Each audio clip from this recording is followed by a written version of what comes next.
This one's got a little bit of New Orleans in it. Dreamer's Ball, Queen, Crown Jewels coming up next.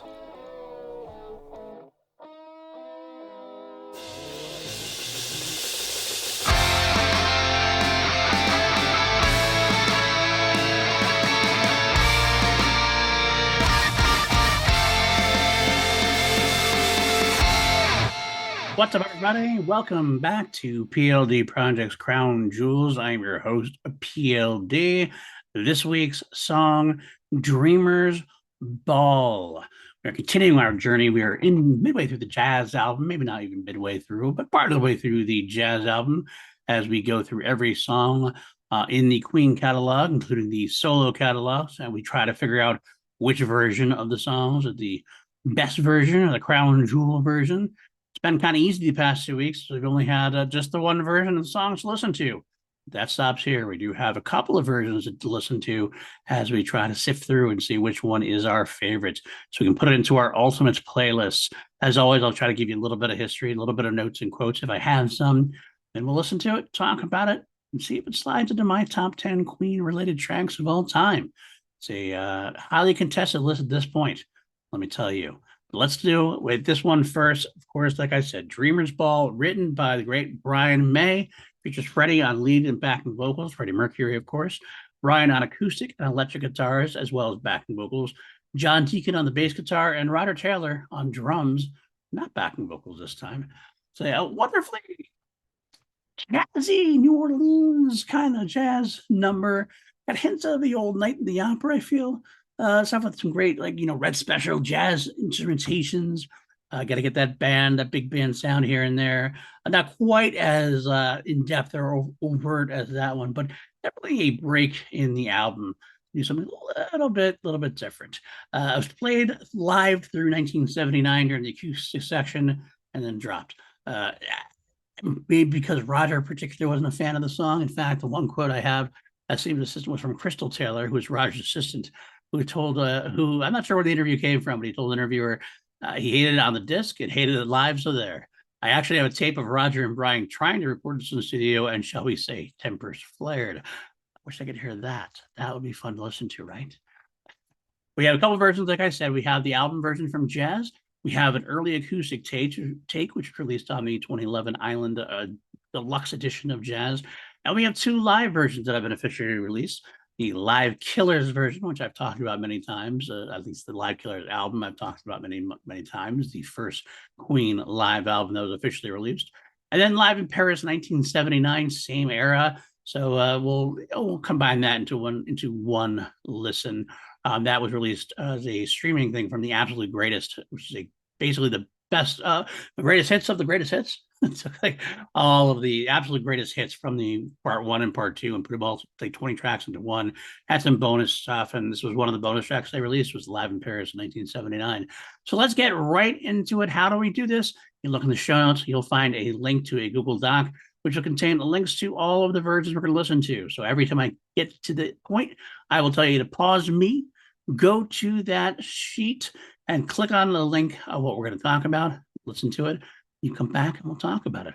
So let's do that now. We're going to listen to the album version. Look at that. And I'll be back. And you come back for more. I'll be waiting.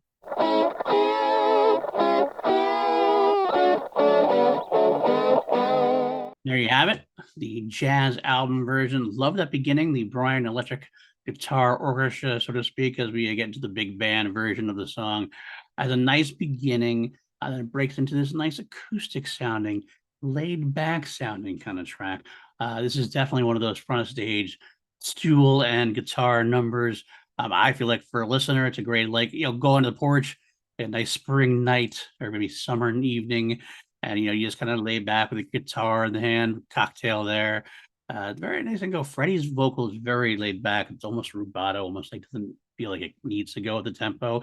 And it doesn't really. I mean, it doesn't lose the pace. It kind of stretches things out a little bit. I love the electric orchestra does come back in after that first, found another pod. And then the electric orchestra comes back in with full on drums and bass at that point. Gives it that more full sound, more lifelike. Like you're not just on the porch anymore. There's more instruments coming in, but it sounds a little more pushed, a little more powerful at that point. Although John's bass, like sometimes does, gets a little hidden. I kind of feel like I wish it'd be a little more pronounced in the mix. Sometimes the mixes are not the greatest when it comes to John. Um, we do get some more Queen hallmarks when we get to the take me to the Dreamer's Ball. Got some great oohs in the background. Brian definitely sounding more Queenish here. Whereas, it's not that it didn't sound Queeny before, but those is one of those hallmarks that kind of anchor it in that Queen sound. Friday's falsetto, take me, promise not to wake me. It's very jazzy, very dice, very smooth sound like that. During that though, the oohs get more complex, which I like. I mean, breaking this like instrumental section with Freddie having a spoken word part, he's just kind of like just randomly like, you gotta take me to that Dreamer's Ball. I like it. Over some definitely big band sounding kind of slow pace, kind of just exploration. It's kind of nice. At what point, now this is something I only heard, this is a song I've heard a million times. I listened to it again in headphones. And I feel like during that down that 42nd Street, way down, I swear I want to say it's Roger just saying, Dreamer's Ball in the background and a very, very hidden, very depth. I wish I had could strip some of the elements away to see if I was right. I love discovering things even after like 35 years of listening to them. And we do end the track with even more bigger harmonies, very big Queen trademark harmonies at the end, all Brian and Freddie at that point. We're in with some Brian Electric Orchestra wizardry, as it were. Very cool sound. That's a typical Queen song. Definitely a nice little interlude in the album from where they're going. So that would be the album version. Next up, we're going to listen to the early acoustic take, which is exactly what it sounds. It's an earlier take of the song. Basically, just Brian with his acoustic guitar, Freddie, Roger, and John are there. There's no extra flourishes, though. And it's an early take that was recorded sometime before the polished version. And they released it on the 2011 Island, the deluxe edition as jazz. One of the definitely cool versions. They were hit and miss. The EPs they released as bonuses on those deluxe versions. Some of them were hit and misses. This was definitely a hit, something we didn't have and something that was very interesting.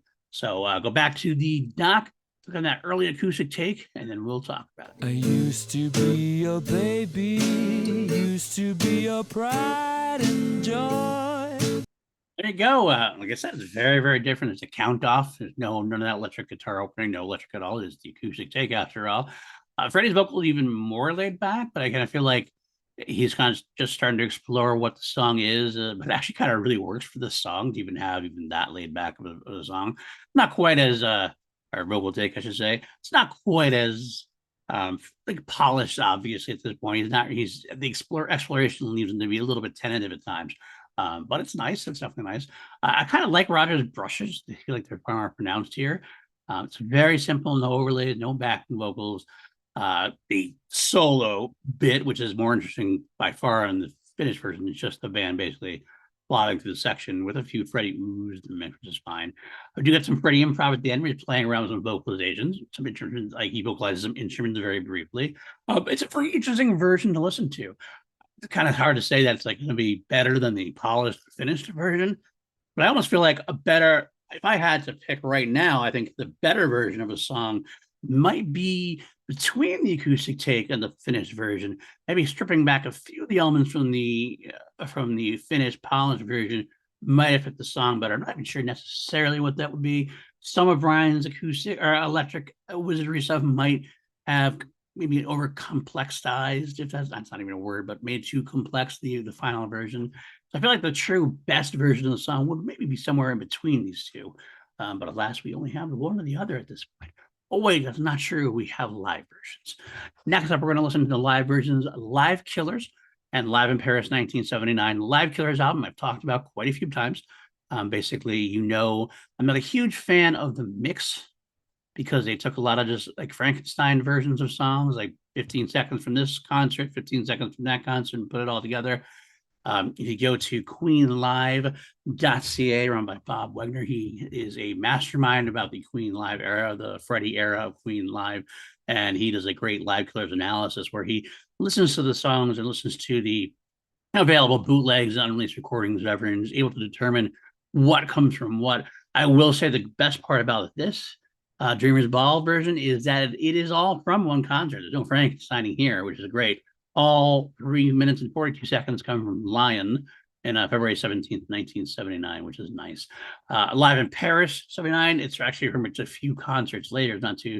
It's pretty close to it. Maybe a couple days later, I think they gave the Paris concert 28th, 29th, around there of 79. So it's very close. That's why we're gonna listen to them once. It's really not that much different. It's just basically different performances, same arrangement and everything else. But we'll listen to them both and we'll come back and we'll talk about it. Yeah. Hey. All right, there we have it. Those are the two live versions. Like I said, basically the same versions played. Live in Paris in the YouTube video, by the way, is not the official release. I can't find the official release anymore. I have a version of it, which is a little more cleaned up, obviously.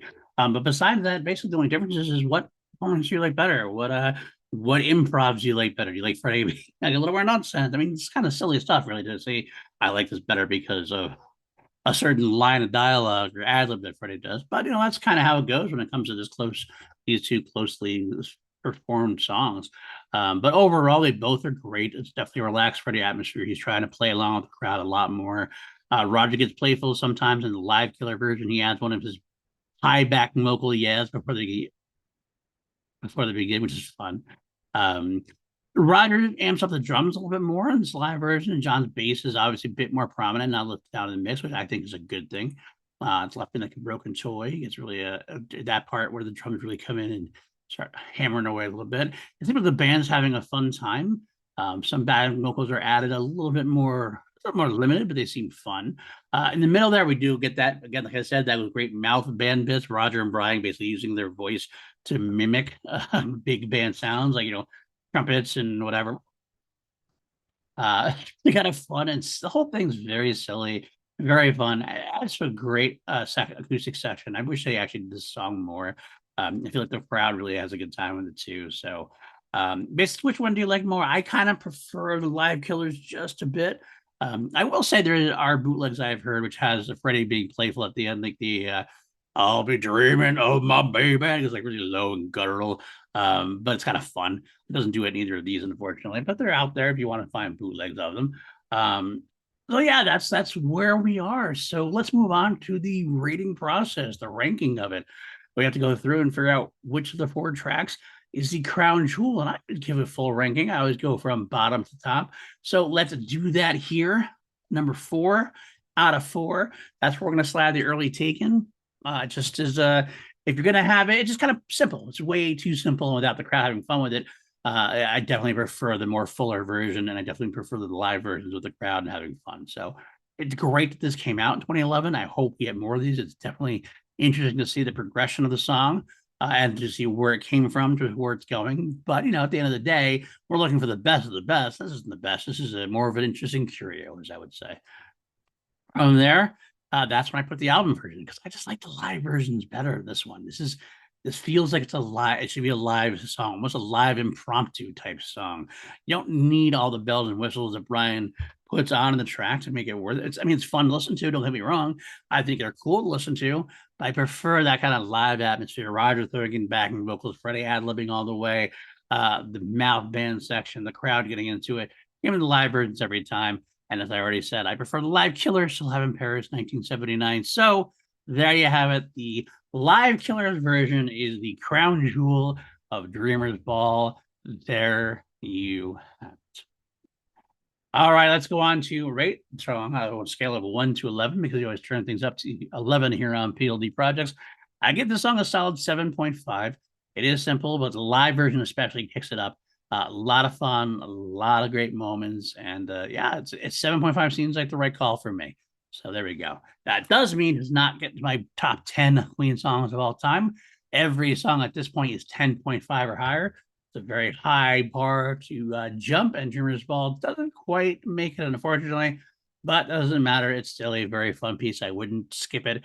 I love singing along to it. So, all right, that shall do it for us this week. Next up, pure unadulterated Queen doing Disco. They all did it, folks. They all did it one point or another.